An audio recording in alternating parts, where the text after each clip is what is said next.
We're coming at you with another first impressions of a game that's going to be coming up to Kickstarter pretty soon. I believe next couple weeks or so. It's Heroes and Villains by Neddy Games. So stay tuned. We'll give you our first impressions. And this video, we actually have a special guest. Say hi, Kirby. Hello. She played the first couple games with us, so she'll be giving her opinion too. Stay tuned. Bye!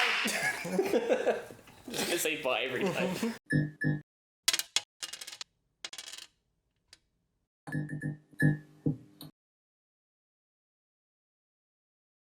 So, like we said, Heroes and Villains. Game's coming out pretty soon. It's a card game where you're either going to be playing a hero or a villain. Surprise. Right? Spoiler in the name. Spoilers, yeah. But what's cool is each, I guess, person can be either a hero or a villain. You get to pick, and they have different one-time power that you get to use when you play. And it's essentially just a what would that be? Like a, I always forget, an LCG, a living card game. Yes. Yep. Yeah. Yep. LCG. They have some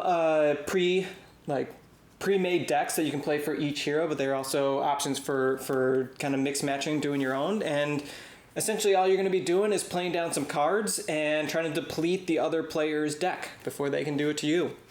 I know it was a pretty fun game. We played two different versions of the game, just a free-for-all where we all battling each other, and then we did a heroes villains match, which went quite a bit quicker. Yeah.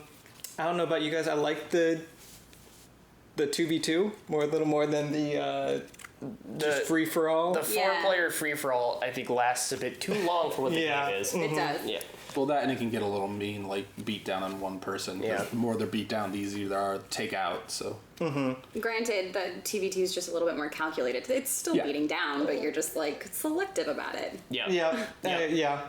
At least then you also feel like you have a teammate to back you. I mean, That's you fair. had a teammate to back you up. And I just sort of like played some cards down and was like, I'm gonna get real big. I couldn't. I was getting juiced, and I didn't realize I couldn't heal myself. So I was just busy cranking protein shakes and then dying from a heart attack. So, sorry. But yeah, it's right now. I think it comes with, what was it? Six heroes or villains. Each kind of has their own little specialty of the way their deck is going to work. One's either like Keegan's play, where it's just like pure punching and seems like they do a lot of damage, but doesn't really get to refresh cards into your decks. Others a little bit more about getting some cards in your deck, get them out of the void to get them to play. The first one that I played was just like build them up and do like crazy combos to do a lot of points damage at once. Yeah. The hero/villain is really thematic with the deck because like what you're saying with your combo one, Ryan was playing someone that had super speed, so it makes sense that all your stuff is like cheap but combos together really quick. And you can definitely tell a lot of these heroes and villains are based off of other ones, but they are all like unique to this universe. Like you can tell there's like a Batman-esque guy or the Flash-esque guy, but like the artwork in this and everything is unique, and all the cards are different art for the different cards and stuff, and it's pretty cool. Like, I will say, the art is really cool, and they kind of keep this theme of like, so the rule book is like this interesting comic book that they kind of tell some of the story and then get into the rules. And then you can see that in the cards too. They have like little one-liner quips on the cards. The best part. It's so fun. Yeah, it's just, some of them are hysterical. Stop, drop, and roll into a fiery grave. Fucking 3D ridiculous. printing, but better.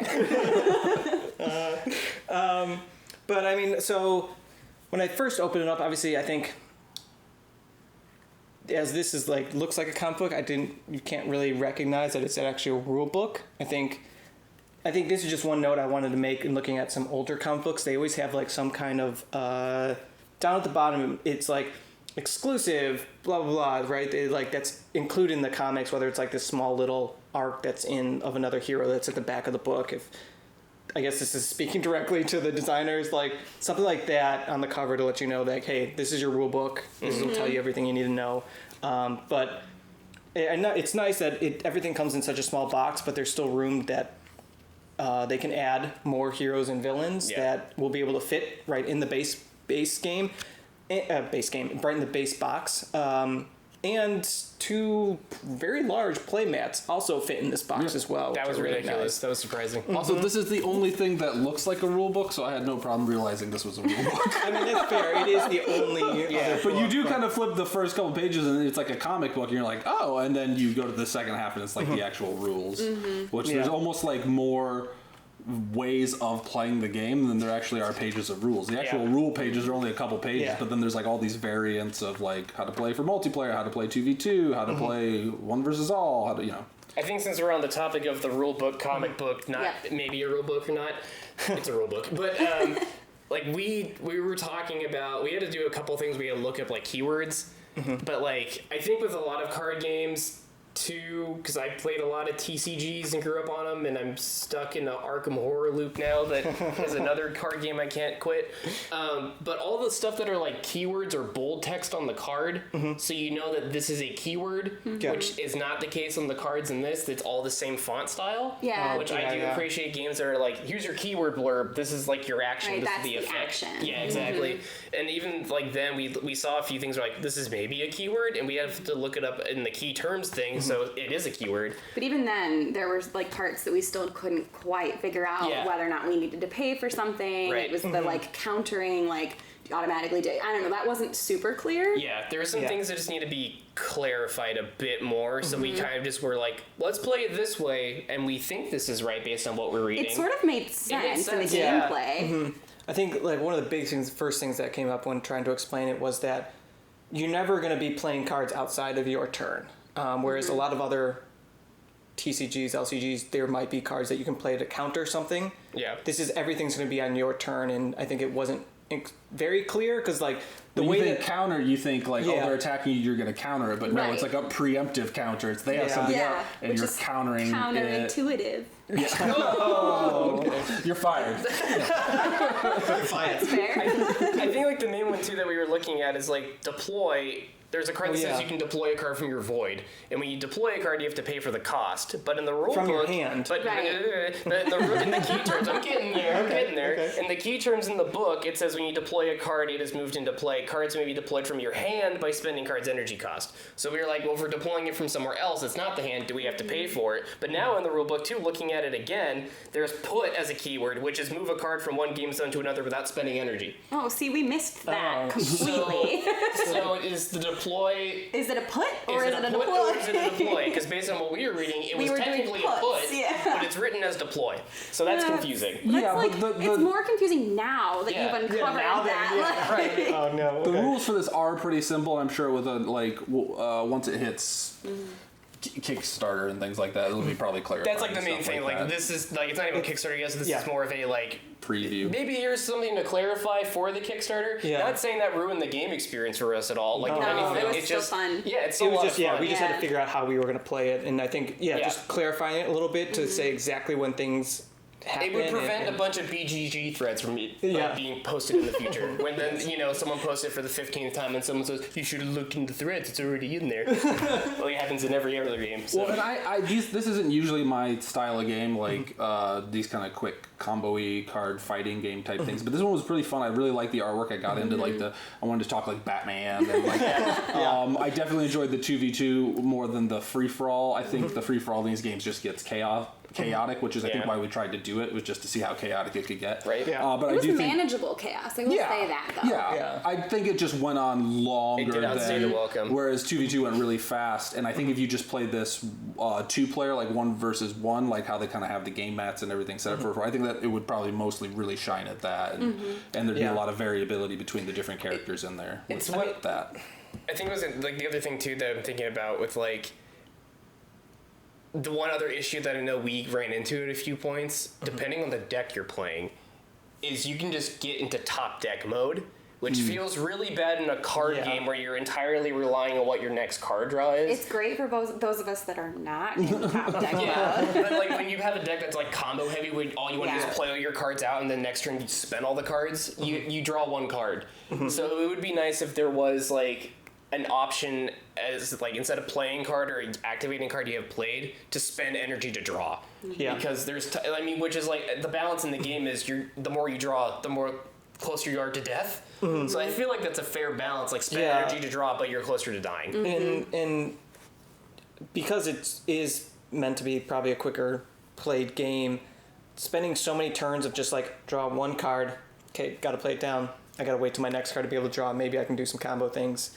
I got stuck into a loop of that a little bit. I'm like, there's like 3 or 4 turns here that I can't. Yeah, and I didn't draw a card to be able to like pick up cards from my stockpile, or we were also picking on you pretty bad too. Yeah. it wasn't that round. It was when I was first one. I just there were several rounds that it's like, okay, just got to pick up a card and there are lots of cards in the decks that let you like draw. I mean, not tons, but there's enough. But yeah, it can be a little bit before you hit one of. I mean, it can be lucky depending on that. If you hit one, and can play it and then pull the card off. That's the innate thing with card games though too. Is a lot of it is always going to be luck, because that's the nature of a card game. But it'd be nice to be able to like mitigate a little bit of like if you're stuck in top deck mode, you can at least draw something else. Like maybe even just the rule is if you have no cards in your hand, you draw 2 instead of 1 at the beginning of your turn. Yeah. Right. Like just to change, just so you feel like you can still play the game. Yeah. Because especially I can see at 2v2 when if you're just top decking and the other person has quite a few cards, you really are going to get screwed. Yeah. Yeah. It's just like I don't even really have a way of. I'm just going to sit here and let you. Because depleting is pretty easy. Yeah. Like because there's no way of like countering somebody on their turn. Yeah. They can just really just keep going at you. Customizing these decks though, you could create something really, really wild. Yeah, I could see like the one you played and you played, like building a deck between that just so much fire and the dark magic. You're just like done. Like you could just annihilate everybody. Like that. I think that's a really interesting thing. Burn all their stuff, then steal it. Right, exactly. Like give it back. That's hardcore. So good. And I like that this is very expansion friendly, expandable, where they can just keep putting in new heroes and villains. And I would like to see, and it could be as simple as just like little actual just card packs, right? Like you buy like a Pokemon card, Yu-Gi-Oh one, right? You can just buy a villain or hero. Oh yeah, that's what they're doing now with like the Marvel TCG and stuff too, or or like Arkham Horror. You just you buy the small packs and it's pretty cheap. And you can keep going. Yeah, and I mean, we were just sort of like, were we brainstorming cool things that we'd like to see? Yeah, like other like mechanics that could be put into play, like because like we were talking about before, every hero / villain has kind of like the thing they do. So the more packs that come out, the more interesting mechanics can be implemented in the game. Yeah. And Ryan brought up too, it'd be cool to have like a neutral pack that's just like cards that are like any hero or villain could just play the card, but even the neutral pack just adds a new mechanic. Yeah, so it's just like it's meant more for building a deck. Yeah, and you can start getting it's not a deck on its own. It's more of like for filler. Yeah, that'd be really cool. It's just there's a lot of cool potential with this game. Yeah, overall I was pleasantly surprised. Like with I thought it might have been just like another quick little fun one, almost like the Magical Unicorn Quest that we played, but I think I had even more fun with this one. A lot more jokes and getting like the art, getting into the art and the heroes, and having a lot of fun fighting each other was so much fun. Though this does it plays 2 to 6, and now thinking about it, oh god, 6 players. That would be absolutely You could do 3v3, but a free-for-all 6-player would be wild. It would last forever. There's no way. There's no way. No, I think this would really shine it, 2-player 1v1, or even 2v2, like... Yeah. Or 3-player, maybe. If you had the right 3-player free-for-all. That would work. But I think 1v1 and the 2v2 I think is like probably going to be the sweet spot. Yeah, and I really can't like the artwork in this is just so bad. I just love the quotes. They're so bad but so good. Well, they're so old-time comic booky. So good. Like they really are, Like at one point, like I just looked up and I looked at Kirby and I was like, I'm thinking about They Live. She goes, I was just thinking about that too. Like it just like it throws you back. Puts you right in that. I just want to hear all the shitty one-liners, and they're great. They're shitty as in they're not bad, as in they're just so ridiculous they're funny. It's good. Yeah, so I guess hopefully to Neddy Games too, if they take a look at this. I'd love to see stretch goals of extra decks that can be put in here. Yep. Just maybe rethink about how the rule book actually describes everything, just to make sure it's really clear for everybody. I think the rule book could be actually a little bit, just the size be a little bit bigger, like to actually just fill the rest of this to make it I don't know, feel small. But I also, it's a small thing, just like it would have been cool if like you kept the actual comic book theme from the beginning all the way through the rules and keep it consistent. Almost have it like a comic book like type thing to describe how all the actions work and what's going on. Do you think people get lost if they did that though? Because then you're like reading the comic and you never know when it flips to the rules. I think you're being too critical. I mean, it could just be a page similar like old comic books where Yeah. it does switch over to like if it's like a lot of comics will do like one hero's arc and then there'll be another one, but it's just like a one page of saying like, oh, here's the rules now, but keeps the similar artwork, right? Similar, like you have the panels, the artwork, the comic book panels. Somebody used to collect comics. I do have a bunch of comics. I thought it was, like I just really like that it kind of gives a little lore to all the different heroes going on. And they're like, oh, it'd be cool to just see that all the way through. If you're a person that loves flavor text in games, yes, here you go. This is full of flavor. So yeah, that's our first impressions of it. We had a lot of fun. Yeah, We'll probably be playing it again. yeah, hopefully with more heroes and villains and Yeah. but yeah, make sure to check it out. At the time of this recording, I'm not positive of the exact Kickstarter launch date, but it's going to be very soon. It'll be in the description. Yeah, I'll put it in the description. It'll be Right here. there. No. Yeah, right, and then this. Put it here and then here, but all in like comic book like punch outs. Like In Comic panels, Sans. Comic Sans and then speech bubbles and like put it Right, there. of course. Kabam! Kickstarter. Kabam! Oh, yes, okay. Pow! Have fun editing this. Yeah. Kabloom! But thanks everyone for joining. We're Specular Board Games. I'm Max Simmons. I think he's questioning that. I think he may be changing that. I'm Keegan Simmons. I'm Ryan Simmons. I'm Kirby Ron Simmons? Burgundy. We are We're all related to we're men. all Simmons now. Wonderful. I finally got you all. Thanks everyone. Bye. Bye.